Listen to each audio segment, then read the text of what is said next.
Bismillahirrahmanirrahim. Assalamualaikum warahmatullahi wabarakatuh.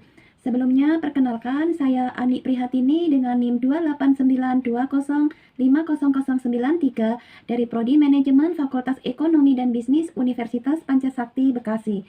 Video kali ini saya buat dalam rangka performan tes pada mata kuliah Akuntansi Biaya 1 dengan dosen pengampu Bapak Muhammad Rosidi SEMM. Kali ini saya akan membahas tentang pengertian akuntansi biaya dan biaya bahan baku. Yang pertama, tentang pengertian akuntansi biaya. Pastinya teman-teman pada bertanya-tanya ya, apa sih akuntansi biaya itu? Akuntansi biaya secara umum adalah pencatatan yang mempunyai tujuan memberikan biaya manajemen untuk menentukan harga pokok produksi pada perusahaan manufaktur, dan informasi biaya ini akan bermanfaat dalam pengambilan keputusan atau decision maker. Lalu apa yang dimaksud dengan biaya? Biaya adalah pembayaran kas atau ekuivalennya atau komitmen untuk membayar kas di masa depan dengan tujuan memperoleh pendapatan. Sedangkan akuntansi biaya di sini merupakan objek yang dicatat, digolongkan, diringkas, dan disajikan menjadi sebuah laporan keuangan. Ada 4 unsur pokok dalam akuntansi biaya. Yang pertama, biaya merupakan pengorbanan sumber ekonomi dalam satu satuan uang. Yang ketiga, yang telah terjadi atau yang secara potensi akan terjadi. 4, pengorbanan tersebut untuk tujuan tertentu. Konsep akuntansi biaya. Konsep akuntansi biaya ini sangat diperlukan dalam penyusunan laporan keuangan agar supaya jelas pengeluaran mana yang akan masuk pada biaya produksi dan pengeluaran yang masuk pada biaya operasional. Konsep akuntansi biaya dapat dibagi menjadi 2 kelompok, yaitu perencanaan atau planning dan pengendalian atau controlling. Akuntansi biaya merupakan bagian dari akuntansi keuangan dan akuntansi manajemen. Manajemen membutuhkan informasi akuntansi biaya untuk pemilihan alternatif atas kenyataan keuangan yang dihadapinya. Sedangkan akuntansi biaya merupakan bagian dari akuntansi keuangan dan akuntansi manajemen. Persamaan antara akuntansi keuangan dan akuntansi manajemen adalah merupakan suatu sistem pengolahan informasi yang menghasilkan informasi keuangan dan merupakan penyedia informasi keuangan yang bermanfaat bagi manajemen untuk pengambilan keputusan. Akuntansi biaya menjadi dasar dalam menyajikan data biaya untuk akuntansi keuangan dan akuntansi manajemen. Ini bisa kita gambarkan dengan diagram seperti ini. Akuntansi biaya akan memberikan informasi kepada akuntansi keuangan yang mana dengan tujuan untuk pembuatan pelaporan kepada pihak eksternal. Sementara akuntansi biaya juga berhubungan dengan akuntansi manajemen dengan tujuan untuk membuat pelaporan kepada manajemen. Tujuan dari akuntansi biaya untuk dapat menyediakan informasi tentang pendapatan dan biaya yang relevan dengan kebutuhan manajemen perusahaan. Akuntansi biaya mempunyai 3 tujuan pokok, yaitu 1. Penentuan harga pokok produk, 2. Pengendalian biaya, 3. Pengambilan keputusan. Penggolongan biaya.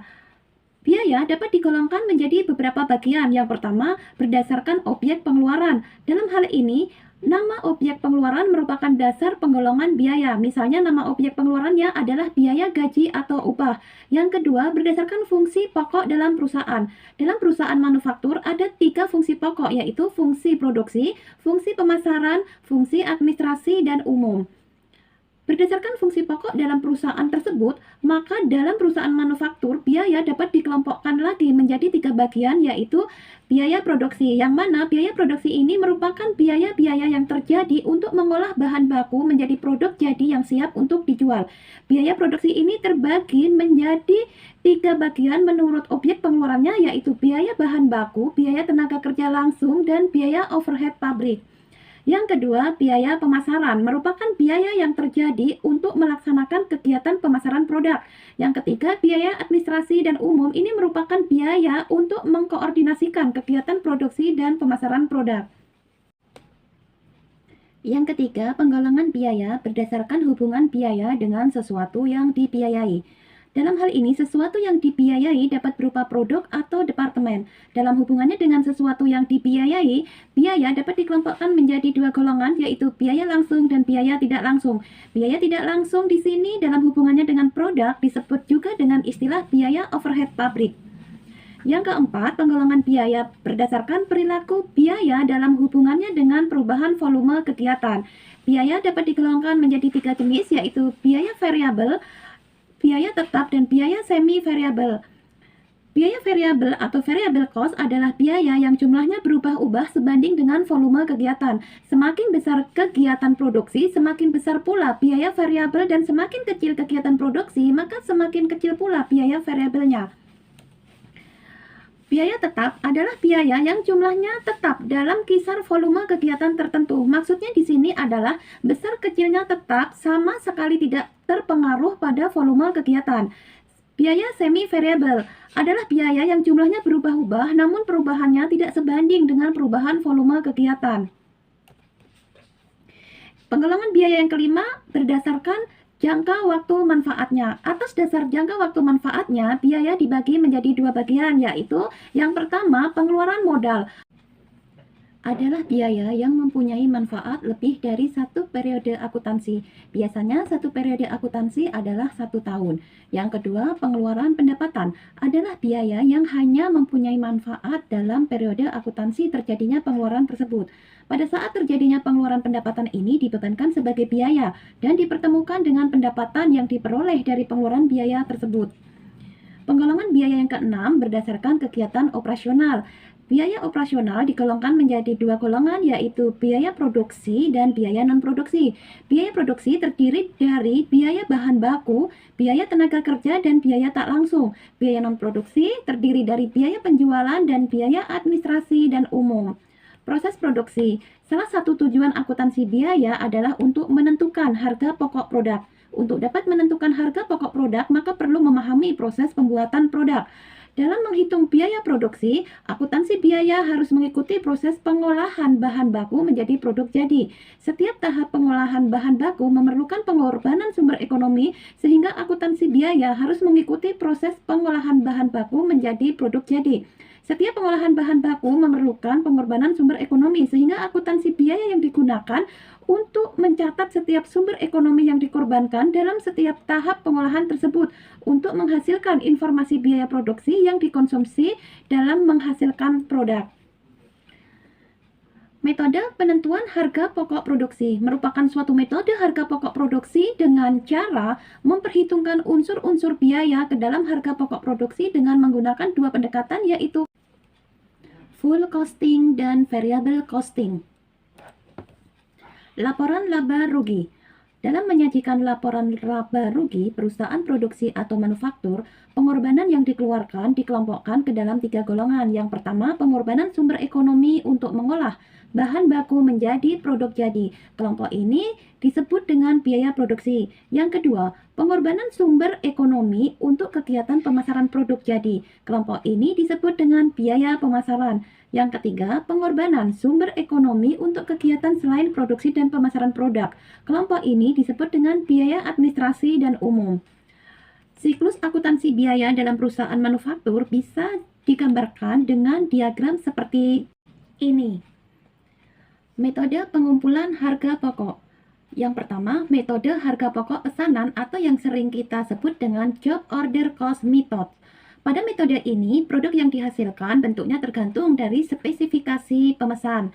Besarnya harga pokok untuk setiap pesanan belum dapat diperhitungkan pada awal periode, tetapi dapat dihitung pada saat diserahkan produk pada pemesan. Namun, dengan menggunakan dasar perhitungan data masa sebelumnya dapat diperhitungkan untuk menerima atau menolak sebuah pesanan. Yang kedua, metode harga pokok proses atau yang sering kita kenal dengan nama proses cost method.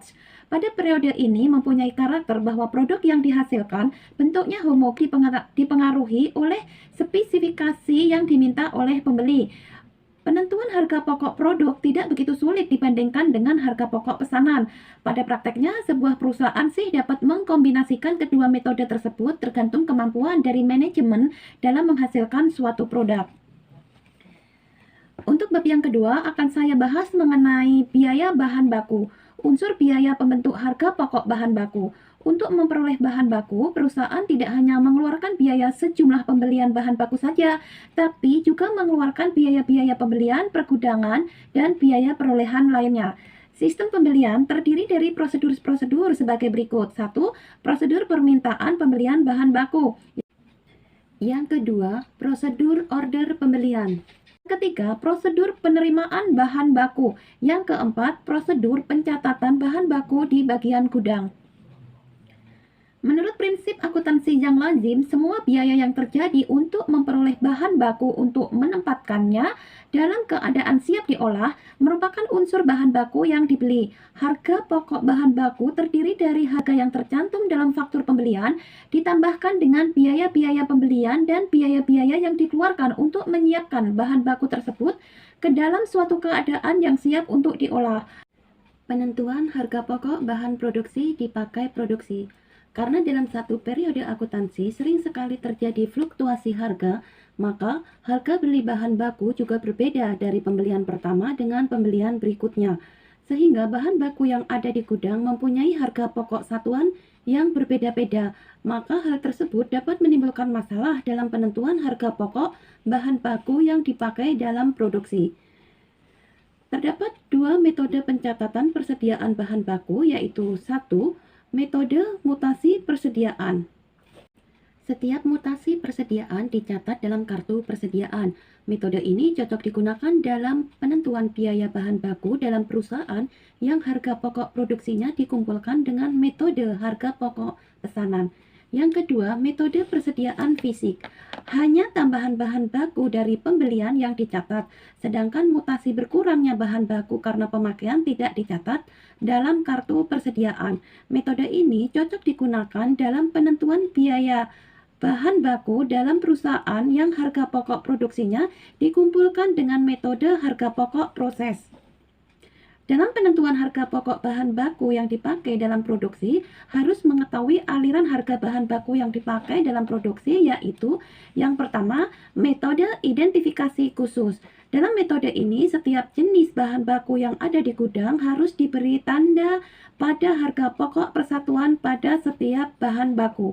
Tiap-tiap jenis bahan baku yang ada di gudang harus jelas identitas bahan pokoknya, sehingga setiap pemakaian bahan baku dapat diketahui harga pokok satuannya secara cepat. Metode ini merupakan metode yang paling teliti dalam penentuan harga pokok bahan baku yang dipakai dalam produksi, namun metode ini dianggap kurang praktis karena dalam penyimpanan bahan baku membutuhkan beberapa tempat yang terpisah.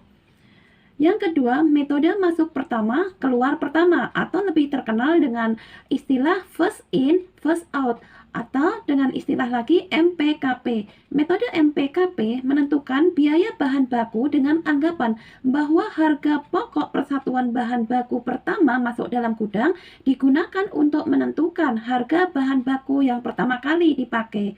Yang ketiga, metode masuk terakhir keluar pertama, last in, first out, atau dengan istilah MTKP. Metode MTKP menentukan harga biaya bahan baku dengan anggapan bahwa harga pokok persatuan bahan baku yang terakhir masuk dalam gudang digunakan untuk menentukan harga bahan baku yang pertama kali dipakai.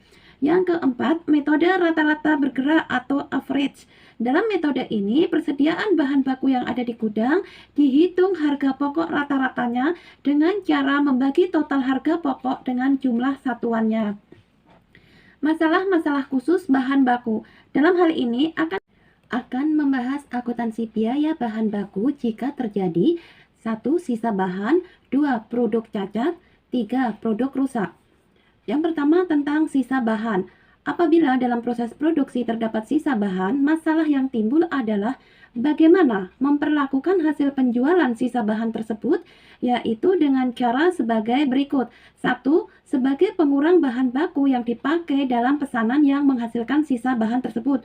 2. Sebagai pengurang terhadap biaya overhead pabrik yang sesungguhnya terjadi.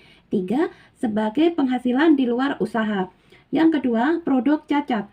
Jika terjadi produk cacat adalah produk yang tidak memenuhi standar mutu yang telah ditentukan, tetapi dengan mengeluarkan biaya pengerjaan kembali untuk memperbaikinya, produk tersebut secara ekonomis dapat disempurnakan lagi menjadi produk jadi yang baik. Masalah yang timbul adalah bagaimana memperlakukan biaya tambahan untuk mengerjakan kembali produk yang cacat tersebut. Apabila produk cacat bukan merupakan hal yang biasa terjadi dalam proses produksi, tetapi karena karakteristik pengerjaan pesanan tertentu, maka biaya pengerjaan kembali produk cacat tersebut dapat dibebankan sebagai tambahan biaya produksi pesanan yang bersangkutan.